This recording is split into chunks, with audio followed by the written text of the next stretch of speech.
over of the U.S. Congress and the presidency in the 1990s and early 2000s were deceived. Soon they will realize that the goal of limited government has been dashed and that their views no longer matter. The so-called conservative revolution of the past 2 decades has given us massive growth in government size, spending, and regulations. Deficits are exploding, and the national debt is now rising at a greater than $500 billion per year. Taxes do not go down, even if we vote to lower them. They can't, as long as spending is increased, since all spending must be paid for one way or another. Both Presidents Reagan and the elder George Bush raised taxes directly. With this administration so far, direct taxes have been reduced, and they certainly should have been. But it means little if spending increases and deficits rise. When taxes are not raised to accommodate higher spending, the bills must be paid for by either borrowing or printing new money. This is one reason why we conveniently have a generous Federal Reserve Chairman who is willing to accommodate the Congress. With borrowing and inflating, the tax is delayed and distributed in a way that makes it difficult for those paying the tax to identify it. Like future generations, those on fixed incomes who suffer from rising prices and those who lose jobs, they certainly feel the consequence of economic dislocation that this process causes. Government spending is always a tax burden on the American people and is never equally or fairly distributed.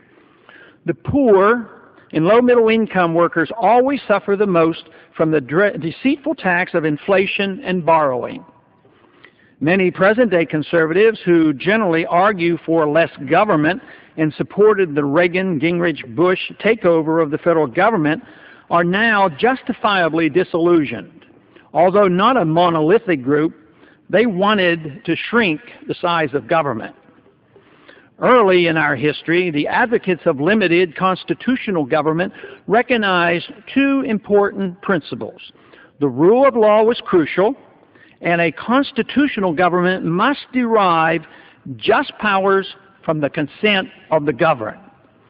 It was understood that an explicit transfer of power to government could only occur with power rightfully and naturally endowed to each individual as a God-given right. Therefore, the powers that could be transferred would be limited to the purpose of protecting liberty. Unfortunately, in the last 100 years, the defense of liberty has been fragmented and shared by various groups, with some protecting civil liberties, others economic freedom, and a small, diverse group arguing for a foreign policy of non-intervention. The philosophy of freedom has had a tough go of it, and it was hoped that the renewed interest in limited government of the past 2 decades would revive an interest in reconstituting the freedom philosophy into something more consistent. Those who worked for the goal of limited government power believed the rhetoric of politicians who promised smaller government.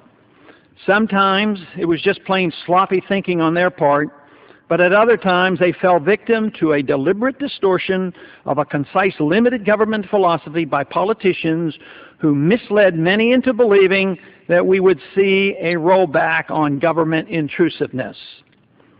Yes, there was always a remnant who longed for truly limited government and maintained a belief in the rule of law, combined with a deep conviction that free people in a government bound by a constitution were the most advantageous form of government. They recognized it as the only practical way for prosperity to be spread to the maximum number of people while promoting peace and security. That remnant, imperfect as it may have been, was heard from in the elections of 1980, 1994, and then achieved major victories in 2000 and 2002 when professed limited government proponents took over the administration, the Senate, and the House. However, the true believers in limited government are now shunned and laughed at. At the very least, they are ignored, except when they are used